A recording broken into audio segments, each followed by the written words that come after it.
We've been here for 10 years and never has this happened before. Being a black man with HIV in Washington, D.C. has not been easy. I love the muscle. I love everything about it. I love the fullness. I don't think it looks ugly. I think it looks phenomenal.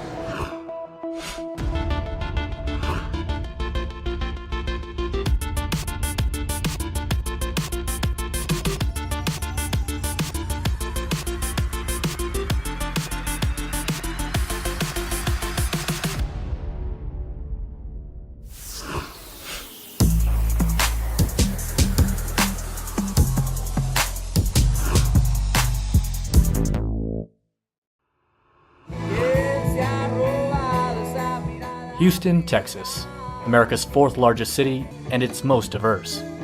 Its residents take pride in their hometown and state. Texas significa algo fuerte. It means you get to live your dream, you get to be who you are. The music is great, the food is great, the arts are great, the people are friendly. A lot of barbecue, a lot of eating. Don't mess with Texas.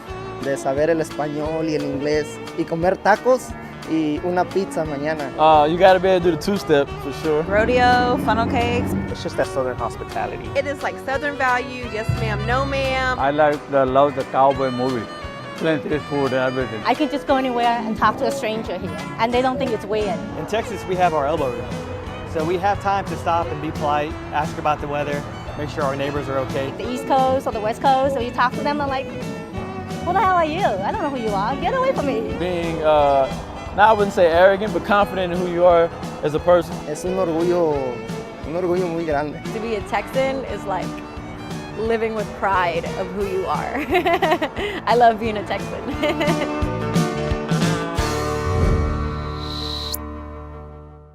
Okay, I made that video earlier this year, before Hurricane Harvey.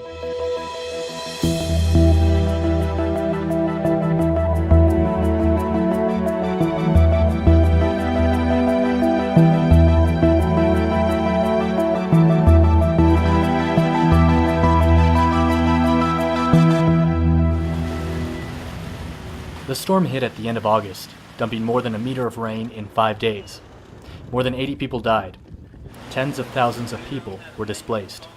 And the damage is upwards of $180 billion. In a year of multiple devastating hurricanes, here's how one city is coping. We've been here for 10 years and never has this happened before. My closest student, some bosses, and it's all like wet or damaged. I know further down there were a lot of houses that was destroyed from the storm. We lost everything. As in so many disasters, the less money you have, the harder it is to bounce back. Valerie Van Note lives in one of Houston's poorest neighborhoods. She was willing to talk but didn't want to be on camera. Her home is unusable. It's infested with mold. This is how I take a bath. I get water. A friend of mine brings me water, and I put the stock pot in the sun, and it gets hot, sort of. A friend lent her a car so she'd have someplace to sleep. Over here? Yeah. I mean, I got AC, heat, a radio, no bed bugs. I didn't have a bed bug crawl on me in 2 months. I don't know how to act. This is like sleeping in a luxury motel compared to, yeah. Like many, she'll still have to wait for the rebuilding, which brings up the question of builders. It's always been a manpower issue, even before the hurricane. It's we're not a glamorous profession. You know, it's not something that people run out and say, "Gee, I think I want to get into civil construction." It's kind of one of those jobs that people look at and go, "Oh, you know." Some of the willing are undocumented immigrants who wait near supply stores for work. It's a double risk. Being there puts them at risk of deportation, and the job they're doing, cleaning up sewage and chemical-laden waste, can hurt their health. We want to work, and we feel good because there's a lot of work. But at the same time, we feel that it's very dangerous. They don't have respiratory equipment. They don't have gloves. They don't have helmets.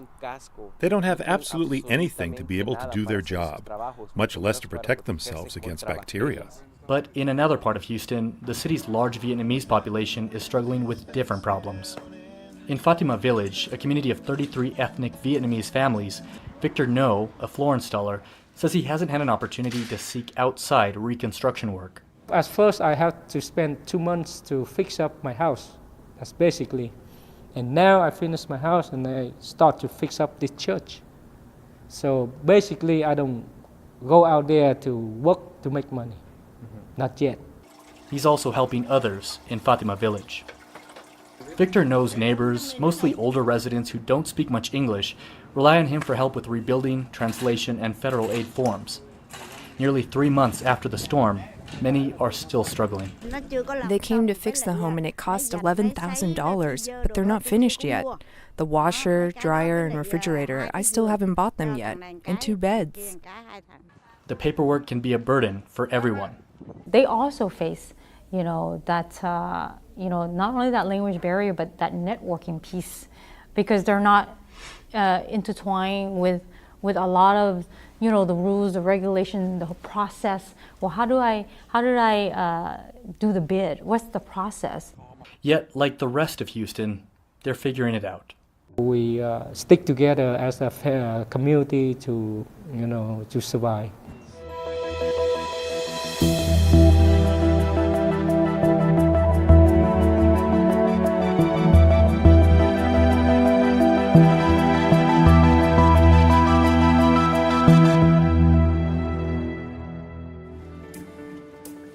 This shows right here, an event like this, that Americans can come together and help each other out and be one.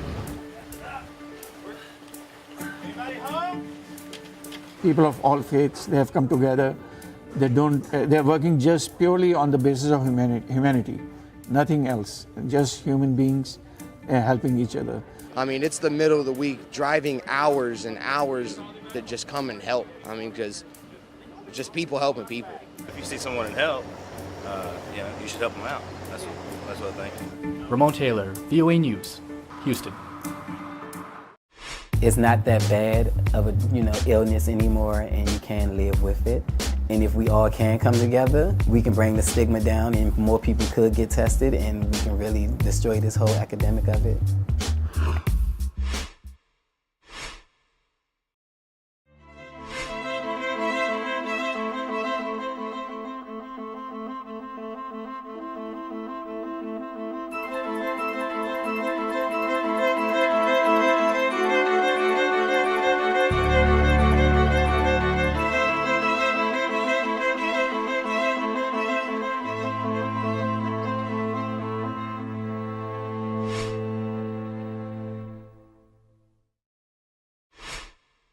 Theoretically, if you could identify, test, get into care, and treat everybody who's HIV infected, theoretically you could end the epidemic. What I mean is that we have extraordinarily effective drugs. But recently, those drugs have been shown over the past few years not only to save the lives of the people who take the drugs, but also to bring the level of virus in an infected person so low, below detectable level, that it makes it virtually impossible for that person to transmit the virus to someone else.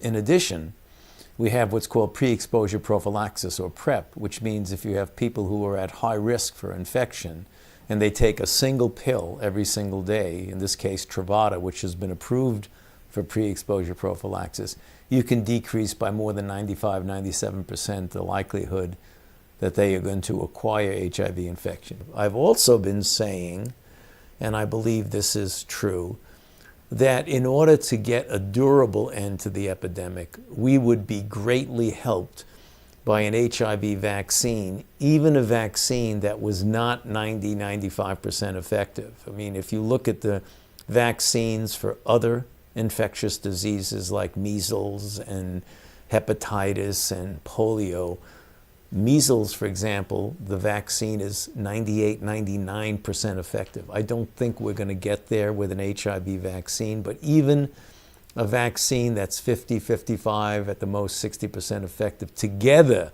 with the implementation of the other advances we have, I believe we could turn around the trajectory of the epidemic and essentially end it as we know it It's merely up to us. It's up to the global community, not only the United States, but the rest of the world. We need to do it through PEPFAR, we need to do it through the Global Fund, but the individual countries need to step up their game. They need to put more resources into implementing these scientific advances than they have in the past. And if they do that, I believe we can end the epidemic. I can't tell you when it will be, how aggressively and effectively the global community implements these advances.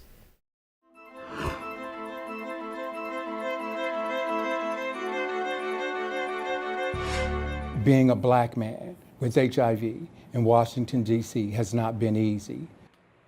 My story starts here at Whitman Walker. July the 13th, 1990, I was diagnosed with HIV. And I remember my doctor telling me, you might live to see 50. You will not live to see 60. And friends that I really loved and cared about, a lot of them, most of them, have died. And I planned my funeral twice. I picked out my grave. So I have seen the good, the bad, the ugly, the desperation of HIV. I knew that I could be relatively comfortable coming here. I would not have the stigma attached to me being a same-gender loving man. Whitman Walker moved from a VD clinic in the basement of a church basement, responded to the HIV crisis, and really were able to be there when people's families and loved ones and others shunned them and turned them away. And the responsibility today of honoring all of those individuals who are no longer with us is the most important thing of what we do. I started coming to Whitman Walker about 2 years ago because I wanted to go somewhere where I felt comfortable at for a young youth LGBT individual. I've been HIV positive now for 6 years and undetectable for 6 years as well. Hey, how you doing? Amazing medical advancements have been made in the delivery of care for patients who are HIV positive. 25 years ago, we had fewer medications available, and so that's really one of the importance of having research in the federal government and the academic institutions really supporting the development of new medicines, is because now we have one pill once a day regimens that people can take that have very little toxicities or side effects, and they're able to be healthy and happy and live absolutely normal everyday lives that everybody gets to live. So I take one pill, it's called Genvoya. I take it every night before I go to bed, and it's like a vitamin pill to me. I participated in taking the first drug for HIV, which was AZT. They had not worked it out to a fine science, and a lot of people were getting ill because they couldn't tolerate it. I was one of those people. And today it is so much better. And your date of birth. Younger folk can do one daily dosing. I mean, that's a miracle, you know. And now with the advent of PrEP, we are really moving toward a time when the eradication of HIV, I believe, is going to be a reality for folk. It's not that bad of a illness anymore, and you can live with it. And if we all can come together, as far as being negative and or positive, we can bring the stigma down, and more people could get tested, and we can really destroy this whole epidemic of it. I think especially for World AIDS Day, and what World AIDS Day means, December 1st, 2017, I think the most important thing is that people just need to know that HIV is still something that is around and still needs attention and still needs resources and still needs support. We can change the narrative, and we can change the way we talk about it.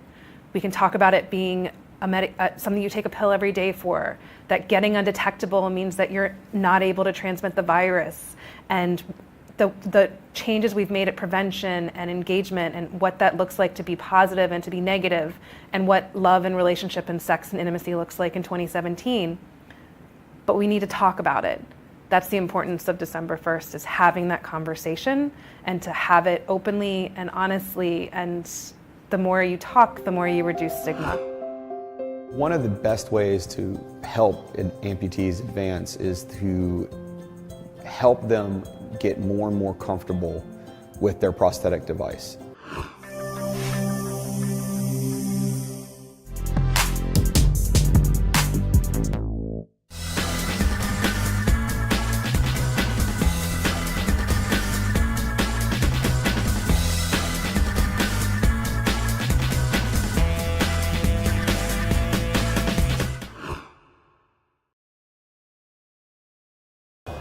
I love the muscle.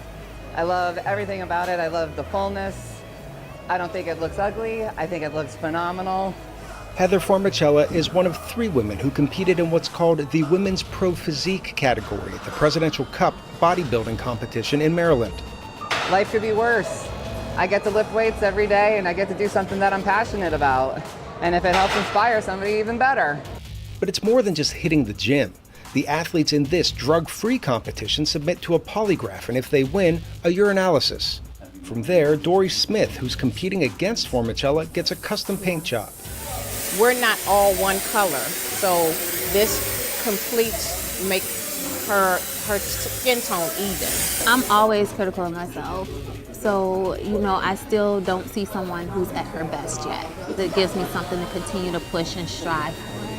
That push is all part of the sometimes months-long commitment of preparing for a competitive show.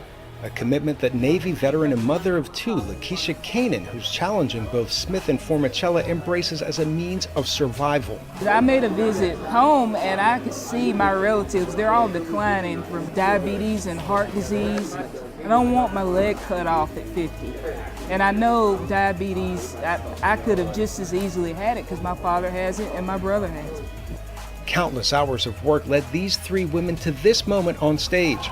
Professional bodybuilder Heather Formicella finished in first place, meaning she leaves with a medal, a check, and a chance at sports immortality.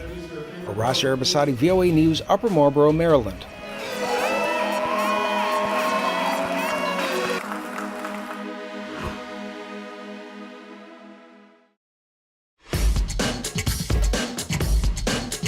Matt Knight loves boxing, but he's learned from experience that getting a trainer in San Francisco is not cheap. Coming in for like a one-on-one session would have cost a ton of money for like the level of caliber that these guys were. Knight searched around and found a wearable device called Move that coaches users in cardio boxing. Unlike passive wearable devices that only count a user's steps, Move is able to talk and coach Knight during workouts. Try to keep your wrists straight. Through an app on a mobile device. Move doesn't necessarily give you the full guidance that you would get from a real-life coach, but it does guide you through the cardio aspects of it, which is actually one of the tougher parts of staying on top of while you're boxing, is that you run out of energy. Right foot forward. Knight used the product so often that Move hired him to test it. Besides cardio boxing, this waterproof device also coaches users in 4 other types of workouts, including swimming and cycling. Beijing native Meng Li, Move's co-founder, was inspired to develop this wearable coach while hard at work at another startup in Silicon Valley. I find like I'm not as healthy and active as before, and I start feeling like, I need to work hard, I need to charge myself, but I don't have time to go to the gym or, money to pay the trainer. So that's actually part of the reason how we started Move. Lee says what makes her wearable device unique is how it tracks a user's movements. We created both the sensor technology as well as the AI coaching in-house. So one focuses more on the hardware, the other focuses more on the software. So the sensor senses your movement in 3D space. For example, it senses your range of motion, it senses your rotation, it senses your orientation.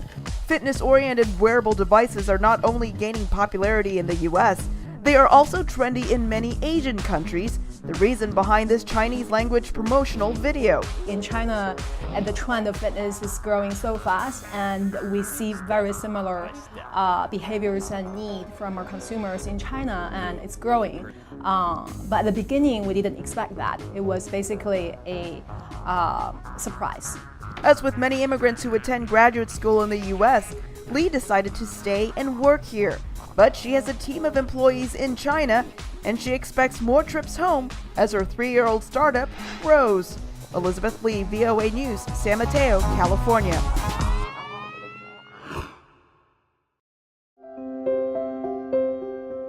I cannot remember what it was like to have two legs. And it was just 14 years ago. And the reason why is because I know that that is the old me. That is not the new me. The new me is what is here now. Right about the end of high school, I decided I wanted to go in the Army. I was in the field practicing my job essentially with my other teammates. And I was injured when an artillery round that's about the size of a 2-liter Coke bottle landed 5 feet behind me and exploded. They attempted to do limb salvage work on me to try to make my leg work the proper way, and it just was not working. So I actually opted about 8 months later to have my leg removed, and it was amputated about 6 inches below the knee. About 2 months later, I was fitted with my first prosthesis and never looked back. One of the best ways to help amputees advance is to help them get more and more comfortable with their prosthetic device. There's just a level of mistrust and discomfort. So what I try to do first and foremost is give amputees the tips and tricks and the tools that they need to work and make themselves stronger, because I generally feel that a stronger athlete is a more balanced athlete. About 2011 timeframe, a friend of mine sent me a list of workouts and said, hey, you should try this stuff, it's called CrossFit. And I looked at all the things that these people were doing and I was like, there's no way I can do that as an amputee. So I just decided to try it, and within day one I was hooked. One day a gentleman out of Park City, Utah just sent me a message and said, hey, would you like to try out as a brakeman for the US Para Bobsled team? Went up to Canada and tried out. Went to Europe about a month and a half later, had a first and a second place finish and came back as the overall champion. To hold the title of the first ever para bobsled world champion was pretty special. I'm not the future of this sport, so my goal is get us noticed, compete when I can, and recruit as many people into the sport as I can.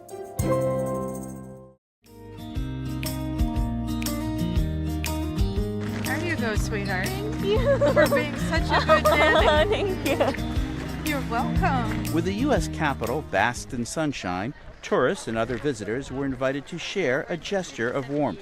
And I love you. I love you too. This floral wall is the project of Teleflora, a subsidiary of the Wonderful Company. People were invited to take a bouquet for themselves or a special person, even if the current relationship is not so rosy. The idea behind this is to invite people to tear down a wall for once. And it really represents the metaphorical walls we put up in our lives and our relationships, between loved ones, coworkers, neighbors, even from both sides of the aisle. And I think this is a brilliant idea. I think giving flowers just sums up how much you like someone. Robert Raffel, VOA News, Capitol Hill.